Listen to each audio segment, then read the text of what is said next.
Welcome back to the channel.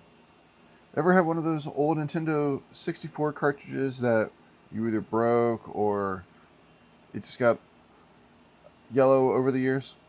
Well, I did find a Nintendo 64 model, so we decided to give it a whirl on 3D printing it.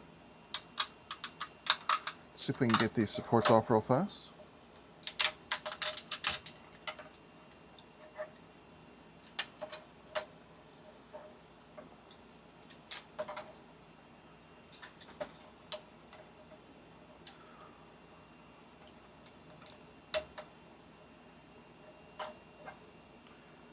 This is the front side. That's where the sticker would go. Here's the back piece, where it's got the two screw holes where everything goes through. So we can pop these off real fast.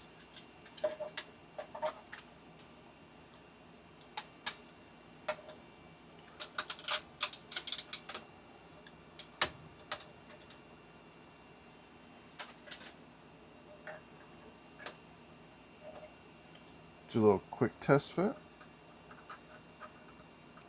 Now we do have some supports that we do need to clean up, but all in all,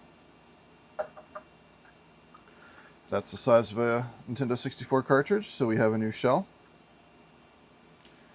And we will go through our stash and see what we have and see if we can transfer one over. So if you like our content, don't forget to like, subscribe, and stay tuned for more.